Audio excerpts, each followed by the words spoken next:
IPL ನಿಜವಾಗ್ಲೂ ರಂಗೇರ್ತಾ ಇದೆಯಾ ಅಂತ. ಯಾವ ಥರ ಸಂಡೇ, ಸೂಪರ್ ಸಂಡೇ ಆಗೋಯ್ತು ನೆನ್ನೆ. ಅದಕ್ಕೆ ಮುಂಚೆ ಸಾಟರ್ಡೇನೂ ಅಷ್ಟೇ, ವಿಪರೀತ ಟೆನ್ಷನ್ ಸಾಟರ್ಡೇ ಅನ್ನೋ ಥರ ರನ್ಗಳ ಪ್ರವಾಹ. ಅದ್ರ ಬಗ್ಗೆನೂ ಮಾತಾಡಬೇಕು. ಜೊತೆಗೆ ಎಲ್ಲದಕ್ಕಿಂತ ಮುಖ್ಯ, ಇವತ್ತು DC ವರ್ಸಸ್ RCB ನ್ಯೂ ಡೆಲ್ಲಿನಲ್ಲಿ ಅರುಣ್ ಜೇಟ್ಲಿ ಸ್ಟೇಡಿಯಂ ಇಲ್ಲಿ ನಡೀತಾ ಇದೆ. ಅದ್ರ ಬಗ್ಗೆನೂ ಕೂಡ ಮಾತಾಡೋಣ. ಹಲೋ, ಹಾಯ್, ನಮಸ್ಕಾರ ಎಲ್ರಿಗೂ, ಚಾನಲ್ಗೆ ಸ್ವಾಗತ. ನಾನು ನಿಮ್ಮ ಶರತ್.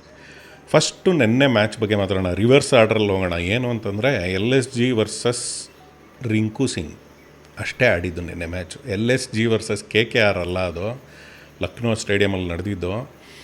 LSG ಯಾವ ಟೀಮು ಅಂತ ಏನು ಅಂತ ಹೇಳಬೇಕು ಗುರು, ಹಿಂಗೆ ಆಗೋಗಿದಾರಲ್ಲ ಅವರು. ನಾನು ಅವಾಗಲೇ ಹೇಳ್ದಂಗೆ ಇವ್ರಿಗೆ ಚಾನ್ಸೇ ಇಲ್ಲ. ರಿಷಬ್ ಪಂತಂತೂ ಅದು ಏನು ಆಡ್ತಾಯಿದ್ದಾರೆ, ಅದು ಏನು ಅನ್ನೋದು ಗೊತ್ತಿಲ್ಲ. ಅವ್ರ ಸ್ಟ್ರೆಂತಿಗೆ ತಕ್ಕನಂಗೆ ಟಾಸ್ ಗೆದ್ದ ಮೇಲೆ ಫಸ್ಟು ಅವರು ಬ್ಯಾಟಿಂಗ್ ಆಡಬೇಕಾಗಿತ್ತು. ಹಂಗೆ ನೋಡೋಕ್ಕೆ ಹೋದರೆ ಏನು ಬೌಲಿಂಗೇ ಅಡ್ವಾಂಟೇಜು ಅದು ಮಾಡಬೇಕು ಅನ್ನೋದು ಅಲ್ಲಿ ಒಂದು ಮೂರ್ಖತನ. ಆಮೇಲೆ ಅವಿವೇಕಿತನಗಳು, ವಿಪರೀತ ಅವಿವೇಕಿಗಳು ಅಂತಾರೆ ನೋಡಿ, ಅವರೇ ಸೇರ್ಕೊಂಡ್ಬಿಟ್ಟಿದ್ದಾರೆ ಆ LSG ಟೀಮಲ್ಲಿ. ಇದೇ ರೀತಿ ಆಗಿರೋದು. ಏನು ಅಂತಂದರೆ KKR ನಾವು ಸೋಲ್ತೀವಿ ತಗೊಳ್ರಪ್ಪ ಅಂದ್ಬಿಟ್ಟು 155 ರನ್ನು ಹೊಡೆದಿದ್ದು. 155 ರನ್ನು ಈಗಿನ ಪರಿಸ್ಥಿತಿಲಿ ಇವೆಲ್ಲ ಶನಿವಾರದ ಲೆಕ್ಕಕ್ಕೆ ಹೋದರೆ ರಾಹುಲ್ ಒಬ್ಬರೇ, KL ರಾಹುಲ್ ಒಬ್ಬರೇ ಹೊಡೆದಿರೋದು 152.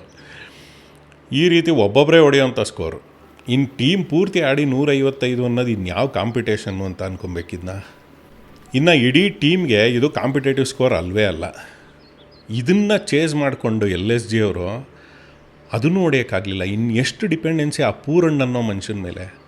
ನಂಗೆ ನೆನಪಿರೋ ಹಾಗೆ, ಆ ಪೂರಣ್ಣ ಅನ್ನೋ ಮನುಷ್ಯ ನಮಗೆ RCB ಮೇಲೆ ಇಲ್ಲಿ ಬೆಂಗಳೂರಿಗೆ ಬಂದಾಗ ಈಗ 2 ಸೀಸನ್ ಕೆಳಗಡೆ ಅನಿಸುತ್ತೆ ಹೊಡೆದು ಹಾಕ್ಬಿಟ್ಟಿದ್ರು.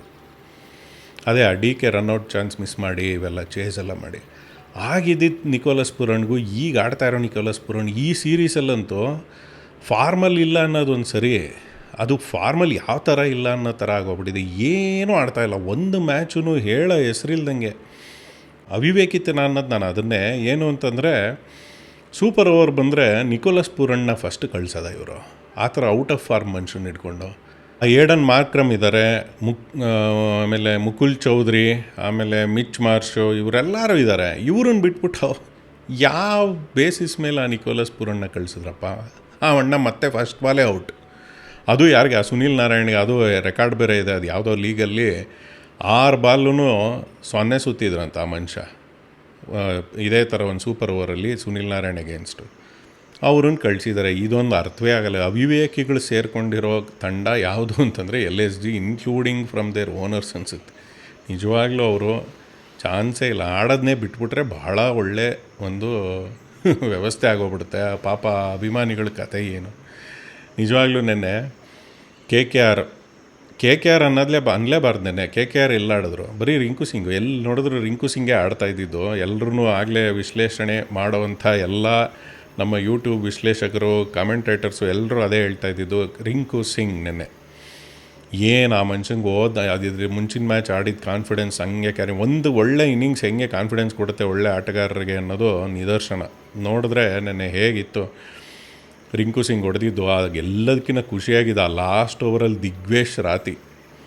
ದಿಗ್ವೇಶ್ ರಾತಿಗೆ 4 ಸಿಕ್ಸು. ಆ ಮನುಷ್ಯ ಸೈನ್ ಹಾಕೋದು ಇವೆಲ್ಲ ಅವತ್ತೇ ಹೇಳ್ದಂಗೆ ಮರ್ತೋಗ್ಬಿಡ್ಬೇಕು ಇನ್ನೊಂದು ಸಲ. ಆ ಮನುಷ್ಯಂಗೆ ಎಷ್ಟೇ ಹೊಡೆದ್ರು ನಮಗೇನು ಬೇಜಾರಲ್ಲ. ಆ ಥರ ಆ್ಯಟಿಟ್ಯೂಡ್ ಇರೋವಂಥ ಕ್ಯಾರೆಕ್ಟರ್ ಅದು ದಿಗ್ವೇಶ್ ರಾತಿ. ಸಖತ್ತಾಗಿ ಹೊಡೆದ್ರು. ಅದು ಹೊಡೆದಿದ್ದಕ್ಕೆ 155 ಕೊಟ್ಟೋಯ್ತು ನೋಡಿ. ಆ ಕೊನೆ ಓವರು ಹಾಳಾಗಿದ್ದು, ಇದರಿಂದ ಮ್ಯಾಚ್ ಕೈ ಚೆಲ್ತು LSGಗೆ. ಆಗ ಲಾಸ್ಟ್ ಓವರಲ್ಲಿ ಕೊಡಬಾರ್ದಾಗಿತ್ತು ಅನ್ಸುತ್ತೆ ಆ ದಿಗ್ವೇಶ್ ರಾತಿಗೆ. ಅದೂ ಅಷ್ಟೇ ಎಲ್ಲ ಮೂರ್ಖ ಶಿಖಾಮಣಿಗಳು ಸೇರಿಕೊಂಡಿರೋವಂಥ ತಂಡ LSG. ಅಲ್ಲಿ 155 ಹೊಡೆಸ್ಕೊಂಡ್ರು. ಒಂದು ಕಾಂಪಿಟೇಟಿವ್ ಸ್ಕೋರ್, ಕಾಂಪಿಟೇಟಿವ್ ಅಲ್ಲದೇ ಇದ್ರೂ ಏನೋ ಒಂದು ಮರ್ಯಾದೆ, ಬೌಲರ್ಸ್ಗೆ ಒಂದು ಸ್ಕೋರ್ ಇದೆ ಅನ್ನೋ ಥರ ಬಂದು ಆಡಿದ್ದು. ಅದನ್ನು ಇವರು ಹೊಡೆಯೋಕ್ಕಾಗದೆ ಎಲ್ಲರೂ ಔಟಾಗಿ ಒಬ್ಬರಿಂದೇ ಒಬ್ಬರೆಲ್ಲ ಹೋಗಿ ಮತ್ತು ನಿಕೋಲಸ್ ಪೂರಣ್ ಫೇಲ್ಯೂರ್ ಆಗಿ ಸೂಪರ್ ಓವರ್ ಬಂದು, ಸೂಪರ್ ಓವರಲ್ಲೂ 2 ವಿಕೆಟು ಹೋಗಿ ರಿಷಬ್ ಪಂತ್ ಅಯ್ಯೋ ಆಯಿತು. ಒಂದೇ ಬಾಲು ಮತ್ತೆ ಬಂದು ರಿಂಕು ಸಿಂಗ್ ಹೊಡೆದು ಕ್ಲೋಸ್ ಮಾಡಿದ್ದು. ಸೂಪರಾಗಿ ಆಗೋಯ್ತು. KKRಗೆ ಅಟ್ಲೀಸ್ಟ್ ಒಂದು ವಿನ್ ಅಂತ.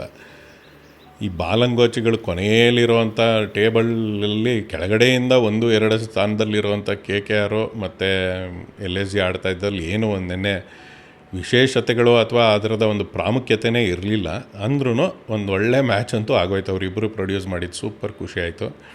ಮ್ಯಾಚ್ ಒಳ್ಳೆ ಮಜಾ ಬಂತು. All right, next CSK versus GT. ಅದು ಮಧ್ಯಾಹ್ನದ ಪಂದ್ಯ ನೆನ್ನೆ ನಡೆದಿದ್ದು.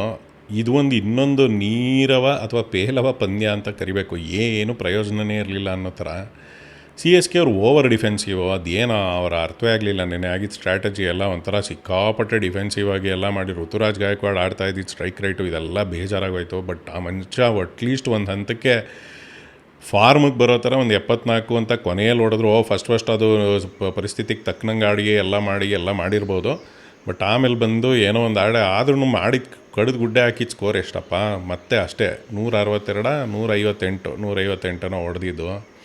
GT ಆಡ್ತಾ ಇರೋ ಬ್ಯಾಟಿಂಗಿಗೆ ಅವ್ರು ಮಾಡ್ತಾಯಿರೋ ಚೇಸ್ಗಳು ಇವೆಲ್ಲ ಲೆಕ್ಕಕ್ಕೆ ಇದು ಲೆಕ್ಕನೇ ಇರಲಿಲ್ಲ. ಹಾಗೆ ಆಡಿದ್ರು, ಮ್ಯಾಚ್ ಮುಗಿಸೇ ಬಿಟ್ರು. ಇನ್ನೂ 4 ಓವರ್ ಏನೋ ಇತ್ತು ಅನಿಸುತ್ತೆ. ಸಾಕಾತಾಗಿ ಹೊಡೆದ್ರು, ಅಲ್ಲಿಗೆ ಮುಗಿದೋಯ್ತು. ಇಲ್ಲಿ CSK ಮ್ಯಾಚ್ ಬಗ್ಗೆ ಇನ್ನೇನೇನು ಮಾತಾಡಬೇಕು. ಸಂಜು ಸ್ಯಾಮ್ಸನ್ನು ಮತ್ತೆ form, out of form, consistency maintenance ಮತ್ತೆ ಅದೇ ಕಾಣಿಸ್ತಾ ಇದೆ ತೊಂದರೆ.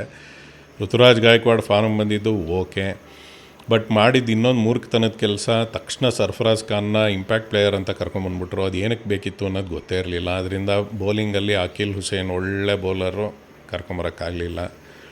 ಬೌಲಿಂಗ್ ಹೊಡೆತಾ ತಿಂದರು. ಹೀಗೆ ಇನ್ನು GT ಬಗ್ಗೆ ಇನ್ನೇನು ಹೇಳಿದ್ವಲ್ಲ, ಇಷ್ಟು ಕತೆ. ಆದರೆ ಇವೆರಡೂ ಮ್ಯಾಚು ಒಂಥರ ಬೌಲರ್ಗಳ ಪಂದ್ಯ ಆಯಿತು. CSK ವರ್ಸಸ್ GT ಮತ್ತು KKR ವರ್ಸಸ್ LSG ನೆನ್ನೆ. ಈ ಶನಿವಾರ ನಡೆದಿದ್ದು ಬರೀ ಹೈಲೈಟ್ಸ್ಗಳು ಅನಿಸುತ್ತೆ. ನಾನು ನನ್ನ ಫ್ರೆಂಡ್ಸು ಇವರೆಲ್ಲ ಮಾತಾಡ್ಬೇಕಾದ್ರೆ ಏನು ಗುರು ಬರೀ ಹೈಲೈಟ್ಸ್ ಹಾಕ್ಬಿಟ್ಟಿದ್ದಾರೆ, ಮ್ಯಾಚೇ ಬರ್ತಾ ಇಲ್ವಲ್ಲ ಅನ್ನೋ ಥರ ನೋಡ್ತಾಯಿದ್ವಿ. ಏನು ಇವರು 2 ಮ್ಯಾಚೂ DC ವರ್ಸಸ್ PBKS, ಆಮೇಲೆ ನೆಕ್ಸ್ಟು SRH ವರ್ಸಸ್ RR, ಎರಡೂ ಹೈಲೈಟ್ಸ್ಗಳೇ ನಡೀತಾ ಇದ್ದಿದ್ದು. ಎಲ್ಲ ಬಾಲು ಹೈಲೈಟ್ಸು, ರನ್ಗಳು ಓಡೋದಾಗ್ತಾಯಿದ್ದಾರೆ. ಪವರ್ ಪ್ಲೇನಲ್ಲಿ 120, 130, 100 ಅನ್ನೋದು ಲೆಕ್ಕನೇ ಇಲ್ಲ. ಪವರ್ ಪ್ಲೇನಲ್ಲಿ 3 ಓವರ್ಗೆ 100 ಎಲ್ಲ ಆಗ್ತಾಯಿದ್ದಾರೆ. ಯಾವ ಥರ ಪರಿಸ್ಥಿತಿ. ಫಸ್ಟ್ ಆಡಿದ್ದು DC match, DC versus PBKS. DC ಆಡಿದ್ದು highest score by Indian individual in IPL KL Rahul ಹೊಡೆದಿದ್ದು 150 ಎಷ್ಟಪ್ಪ ಅದು 152 ರನ್ನು, 67 ಬಾಲಲ್ಲಿ 9 ಸಿಕ್ಸ್ ಹೊಡೆದಿದ್ದು. ಜೊತೆಗೆ ಒಳ್ಳೆ ಸಾಥ್ ಕೊಟ್ಟಿದ್ದು Nitish Rana 91 run, 11 four, 4 six. ಆ ಮನುಷ್ಯಂಗೂ 100 ಹೊಡೆಯೋಂಥ ಎಲ್ಲ ಅವಕಾಶ ಆಯಿತು. ಬಟ್ ಕಳ್ಕೊಂಡ್ರು, ಔಟ್ ಆದರು, ಏನು ಮಾಡೋಕ್ಕಾಗಲ್ಲ. ಹೊಡೆದಿದ್ದ ಸ್ಕೋರು 264. ಇದನ್ನು ಗೆಲ್ಲೇಬೇಕು ಅಂದರೆ ರೆಕಾರ್ಡ್ ಚೇಸ್ ಮಾಡಬೇಕಾಗಿತ್ತು PBKS. ಅವ್ರ ಹೆಸರಲ್ಲೇ ಇತ್ತು ರೆಕಾರ್ಡು. ಈಗ ಮತ್ತೆ ಅವರನ್ನೇ ಹೊಡೆದು ಆ ಮ್ಯಾಚನ್ನು ಗೆದ್ದರು. ಆ ಮ್ಯಾಚಲ್ಲಿ ಹೊಡೆಯೋಕ್ಕೆ ಆಮೇಲೆ ಅವ್ರ ಕಡೆ ಆಡಿದ್ದು ಪ್ರಭ್ ಸಿಮ್ರನ್ನು ಮತ್ತು ಪ್ರಿಯಾಂಶ್ ಆರ್ಯ ಏನು ಫಾರ್ಮಲ್ಲಿದ್ದಾರೆ. ಅವ್ರಿಗೆ ಆಗಲೇ ಇಂಡಿಯನ್ ಟೀಮ್ ಕದ ತಟ್ತಾ ಇದ್ದಾರೆ. ಅವ್ರು ಡೆಫಿನೆಟ್ಲಿ ಯಾವಾಗ ಬೇಕಿದ್ರೂ ಟೀಮ್ಗೆ ಸೆಲೆಕ್ಟ್ ಆಗ್ಬೋದು. ನನಗೆ ಗೊತ್ತಿರೋಂಗೆ ಜಿಂಬಾಬ್ವೆ ಅಥವಾ ಐರ್ಲೆಂಡ್ ಟೂರು ಇದಕ್ಕೆ ಹಾಕೋತಾರೆ ಅವ್ರನ್ನ ಫಸ್ಟು. ವೈಭವ್ ಸೂರ್ಯವಂಶಿನೂ ಡೆಫಿನೆಟ್ಲಿ ಮಾತಾಡೋಣ. ಅದು ಮ್ಯಾಚು ಇದೆ. ಶ್ರೇಯಸ್ ಅಯ್ಯರ್ ಆಡಿದ್ದು ಇನ್ನಿಂಗ್ಸು ಏನು ಕ್ಯಾಪ್ಟನ್ನು, 36 ಬಾಲ್ 71. ಯಾರಿಗೂ ಇವ್ರನ್ನ ಸೋಲ್ಸೋದು ಇವಾಗ PBKS ಆಡ್ತಾ ಇರೋ ರೀತಿ 260 ಹೊಡಿತೀವಿ ಅಂತ ಹೆಂಗೆ ಹಾಕಿದ್ರು, ಎಷ್ಟು ಕೊಟ್ಟರು ಹೊಡಿತಾರೆ. ಇವಾಗ ಹಂಗಿರಿ ಯಾವ ಸ್ಕೋರು ಸೇಫು ಇಲ್ಲ. 260, 250 ಎಲ್ಲ ಇನ್ನೂ 1 ಓವರ್ ಇರೋಂಗೆ ಹೊಡೆದಾಕ್ಬಿಟ್ರು. ಯಪ್ಪ, ಒಂದು ಓವರ್ ಒಂದು ಬಾಲ್ ಇದೆ ಇನ್ನೂ. ಎಲ್ರಿಗೂ 50 ಎಲ್ರಿಗೂ ಹೊಡೆದು ಏನು ಬೌಲರ್ಗಳಿಗೆ ಮರ್ಯಾದೆನೇ ಇಲ್ಲ.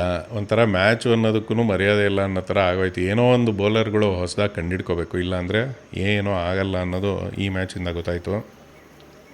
ನೆಕ್ಸ್ಟ್ ಮ್ಯಾಚ್ ಆಡ್ತಾಯಿದ್ರು. ಇದು ಇನ್ನೂ ಮ್ಯಾಚ್ ಮುಗದೇ ಇಲ್ಲ. ಆದರೆ ಇದರಲ್ಲಿ ಇನ್ನೊಂದು ದುರಂತ ಅಥವಾ ಒಂಥರ ಟೆನ್ಷನ್ ಕೊಟ್ಟಿದ್ದು ಒಂದು ಸೀಕ್ವೆನ್ಸ್ ಏನು ಅಂತಂದರೆ, ಲುಂಗಿ ಗಿಡಿಗೆ ಏಟು ಬಿದ್ದಿದ್ದು ತಲೆಗೆ.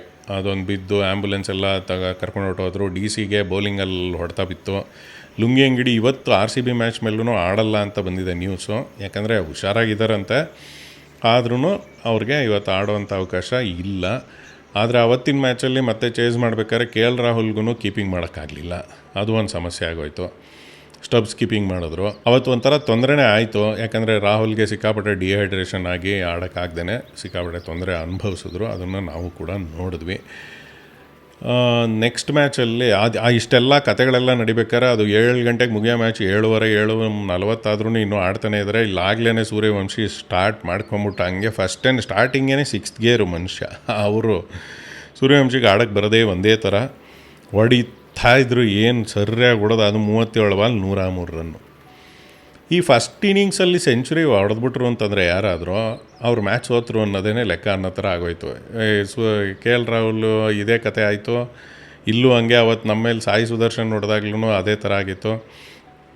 ನೆನ್ನೆನೋ ಅಲ್ಲ ಶನಿವಾರನೂ ಇದೇ ಕತೆ. 37 ಬಾಲ್ಗೆ 103 ರನ್ನು ಸೂರ್ಯವಂಶಿ. ಅಪ್ಪ ಅದೇನು 12 ಸಿಕ್ಸು 5 4. ಅಯ್ಯೋ 90 ರನ್ನು, ಆಲ್ಮೋಸ್ಟ್ 92 ರನ್ನು ಬರೀ ಇದರಲ್ಲೇ 4 6ಗಳಲ್ಲೇ ಹೊಡೆದು ಬೌಲರ್ಗಳಿಗೆ ಮರ್ಯಾದೆನೇ ಇಲ್ಲ ಅನ್ನೋ ಪರಿಸ್ಥಿತಿ ಅಲ್ಲಿವರೆಗೂ ಮುಟ್ಟಿತ್ತು. ಆಮೇಲೆ ಶುರುವಾಗಿದ್ದು ಸನ್ರೈಸರ್ಸ್ ಡೆಫಿನೆಟ್ಲಿ ಒಳ್ಳೆ ಬ್ಯಾಟಿಂಗ್ ಲೈನಪ್ಪು. ಅವ್ರಿಗೆ ಆಡೋಕ್ಕೆ ಬರೋದೇ ಒಂದೇ ರೀತಿ ಧಮಾಲ್ ಡಿಮೀಲ್, ಅದನ್ನು ಹೊಡೆದಾಕ್ತಾರೆ ಅನ್ನೋದು ನಮಗಂತೂ ಗ್ಯಾರಂಟಿ ಇತ್ತು. ಶುರು ಮಾಡಿದ್ದು ಹಂಗೆ ಏನು ಅಭಿಷೇಕ್ ಶರ್ಮಾ ಮತ್ತು ಇಶಾನ್ ಕಿಶನ್ ಹೊಡೆದಿದ್ದು. ಟ್ರಾವಿಸ್ ಹೆಡ್ಡು ಅವತ್ತು ಬೇಗನೆ ಔಟ್ ಆದರು. ಬಟ್ ಅಂದ್ರೂ ಅಭಿಷೇಕ್ ಶರ್ಮಾ ಇಶಾನ್ ಕಿಶನ್ ಆಡಿದ ರೀತಿ, ಅವ್ರು ಕೊಟ್ಟಿದ್ದ ಫೌಂಡೇಶನ್ನು ಬೇಸ್ ಮೇಲೆ ಹೊಡೆದ್ರು. ವಿಕೆಟ್ಸ್ ಹೋದ್ರೂ 5 ವಿಕೆಟ್ ಹೋದ್ರೂ ಆರಾಮಾಗಿ ಚೇಸ್ ಮಾಡಿಬಿಟ್ಟು 228 229 ರನ್ ಹೊಡೆದಿದ್ದು. 9 ಬಾಲ್ ಇದ್ದಾಗಲೇ ಚೇಸ್ ಮಾಡಿ ಮುಗಿಸಿದ್ರು. ಸೊ 200 ಇದ್ದರೆ ಮಾತಾಡಿ, 250 ಇದ್ದರೆ ಓಕೆ, 260 ಇದ್ರೂ ಹೊಡಿತೀವಿ. ಈಗ ಎಷ್ಟು ಹೊಡೆದ್ರೂ ಹೊಡೆದಾಕ್ತೀವಿ. ಇವ್ರಿಗೆಲ್ಲ 300 ಹೊಡೆದ್ಬಿಟ್ಟು ಆರಾಮಾಗಿ ಸೇಫಾಗಿ ಕೂತ್ಕೋಬೇಕು. ಏನು 300 ಅನ್ನೋದು ನಾವು 50 ಓವರ್ಸ್ ಒನ್ ಡೇ ಮ್ಯಾಚಲ್ಲಿ ಹೊಡೆಯೋದೇ ದೊಡ್ಡ ವಿಷಯ ಅನ್ನೋದು ನೋಡ್ತಾಯಿದ್ವಿ. ಇವಾಗ ಇನ್ನೇನು ಈ ಸೀರೀಸಲ್ಲಿ ಯಾರು ಒಬ್ರು ಹೊಡಿತಾರೆ ಅನಿಸುತ್ತೆ. ಇವತ್ತಿನ ಮ್ಯಾಚ್ ಬಗ್ಗೆ ಮಾತಾಡಬೇಕು. DC versus RCB.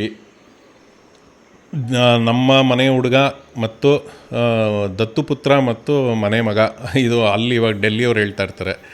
ಯಾಕಂದರೆ ಮನೆ ಮಗ ಅಲ್ಲಿ ಅವ್ರಿಗೆಲ್ಲ ವಿರಾಟ್ ಕೊಹ್ಲಿ, ದತ್ತುಪುತ್ರ ಆಗಿರೋದು KL ರಾಹುಲ್. ಇವತ್ತು ಹೆಂಗೆ ಆಡ್ತಾರೆ ಏನು ಕತೆ ಅಂತ ನೋಡಬೇಕು. ನಮ್ಮ ಮೇಲೆ ಇಲ್ಲಿ ಬಂದ್ಬಿಟ್ಟು ಹೋದ ಸೀಸನಲ್ಲೂ ಹಂಗೆ ಇಲ್ಲಿ ಹೊಡೆದಾಕ್ಬಿಟ್ಟು ರಾಹುಲ್ ಸೆಲೆಬ್ರೇಷನ್ ಎಲ್ಲ ಮಾಡಿ ಹೋಗಿದ್ದಿದ್ದು. ಆಮೇಲೆ ನಾವು RCB ಅವ್ರು ಹೋಗಿ ಡೆಲ್ಲಿಲಿ ಹೊಡೆದ್ಬಿಟ್ಟು ಬಂದಿದ್ವಿ. ಇವತ್ತು ಅದೇ ಪರಿಸ್ಥಿತಿ ಆಗುತ್ತಾ ನೋಡೋಣ. ಚೇಂಜಸ್ಸಲ್ಲಿ ಜೇಕಬ್ ಬತಲ್ಲಿ ಇವತ್ತು ಕಂಟಿನ್ಯೂ ಮಾಡ್ತಾರಂತೆ. ಸಾಲ್ಟ್ ಆಡಲ್ಲ ಅಂತ ವಿಷಯ ಬಂದಿದೆ. ರಸಿಕ್ ಸಲಾಮ್ದಾರ್ ಕೂಡ ಆಡೋದು ಡೌಟು, ಆಡದೇ ಇರ್ಬೋದು. ಆ ಕಾರಣಕ್ಕೆ ಯಾರು ಆಡಿಸ್ತಾರೆ ಇವರು? ಮಂಗೇಶ್ ಯಾದವ್ನ ಏನಾದ್ರು ಚಾನ್ಸ್ ಕೊಡ್ಬೋದಾ? ಕೊಟ್ಟರೆ ಚೆನ್ನಾಗಿರುತ್ತೆ. ಅಥವಾ ಇವ್ರು ಮತ್ತೆ ಅಭಿನಂದನ್ ಸಿಂಗ್ ಅಂತ ನಮ್ಮ ಹಳೆ RCB ಥರ ವಿಪರೀತ ತಲೆ ಉಪಯೋಗಿಸ್ತಾರೆ, ಅದೊಂದು ಕ್ಯೂರಿಯಾಸಿಟಿ ಇದೆ. ಇಲ್ಲ ಜೇಕಬ್ ಡಫಿನ್ ಆಡಿಸ್ಕೊಂಬಿಟ್ಟು ರೊಮಾರಿಯೋ ಶೆಫರ್ಡ್ನ ಕೂಡಿಸಿ ಹೆಂಗಿದ್ರು ಬ್ಯಾಟಿಂಗು ಅಲ್ಲೇನು ಅರುಣ್ ಜೇಟ್ಲಿ ಸ್ಟೇಡಿಯಮಲ್ಲಿ ದನ ಹೊಡಿಬೋದು, ಶೆಫರ್ಡ್ ಅವಶ್ಯಕತೆ ಏನೂ ಇಲ್ಲ ಅಂತ ಮಾಡ್ತಾರೆ. ಅದು ಮಾಡೋದು ಡೌಟು ನಂಗೆ ಗೊತ್ತಿರೋಂಗೆ. ಯಾಕಂದರೆ ಇವರು ಶೆಫರ್ಡ್ ಮೇಲೆ ನಂಬಿಕೆ ಇಟ್ಬಿಟ್ಟು ಅವ್ರನ್ನ ಆಡಿಸ್ತಾರೆ. ಮಂಗೇಶ್ ಯಾದವ್ನ ಕರ್ಕೊಂಬಂದ್ಬೋದು ಅನ್ನೋದೊಂದು ಲೆಕ್ಕ. ಏನಾಗುತ್ತೋ ನೋಡೋಣ. ಅವ್ರ ಕಡೆನೂ ಲುಂಗಿ ಅಂಗಡಿ ಆಡಲ್ಲ. ನನಗೆ ಗೊತ್ತಿರೋಂಗೆ ಚಾನ್ಸ್ ನಮಗೆ ಇರೋದು. ಒಂಥರ ವಿರಾಟ್ ಕೊಹ್ಲಿ ರೋಚ್ಗೆದ್ದು ಹೋಮ್ ಗ್ರೌಂಡು, ಸುಯಾಶ್ ಶರ್ಮಂಗೂ ಹೋಮ್ ಗ್ರೌಂಡ್. ಇವತ್ತು ಎಲ್ಲ ಹೆಂಗೆ ಆಡ್ತಾರೆ ಅನ್ನೋದು ಒಂದು ಕ್ಯೂರಿಯಾಸಿಟಿ ಇದ್ದೇ ಇರುತ್ತೆ. ಮ್ಯಾಚ್ ಆದ ತಕ್ಷಣ ಆದರೆ ವಿಡಿಯೋ ಮಾಡೋಕ್ಕೆ ನೋಡ್ತೀನಿ. ಈಗ ತಾನೇ ಮಾಡ್ತಾಯಿದ್ದೀನಿ. ಇದೊಂದು ವಿಡಿಯೋ ಟೈಮ್ ಸಿಕ್ಕಿದಾಗೆಲ್ಲ ಮಾಡೋದಷ್ಟೇ, ಏನು ಮಾಡೋಕ್ಕಲ್ಲ. ಟೈಮಿಂಗ್ ಎಲ್ಲ ನೋಡ್ಕೊಂಡು ವಿಡಿಯೋ ಮಾಡೋಷ್ಟು ಇವಾಗ ಅಷ್ಟೊಂದು ಫ್ರೀ ಇಲ್ಲ. ನೋಡೋಣ ಏನಾಗುತ್ತೆ ಅಂತ. ನೀವು ಕೂಡ ಹೀಗೆ ನೋಡ್ತಾಯಿರಿ. ಏನು ಅನ್ನಿಸ್ತು ಅಂತ ಹೇಳಿ. ಇವತ್ತು ಮ್ಯಾಚ್ ಬಗ್ಗೆನೂ ಬೇಗ ಏನಾಗುತ್ತೆ ಅಂತ ಕಮೆಂಟ್ಸ್ ಮಾಡಿ. ಮ್ಯಾಚ್ ಆದಮೇಲೆ ವಿಡಿಯೋ ಕೂಡ ಆದಷ್ಟು ಮಾಡೋಕ್ಕೆ ಪ್ರಯತ್ನ ಪಡ್ತೀನಿ. ಸಿಗ್ತಾ ಇರೋಣ ಹೀಗೆ. ಬಾಯ್.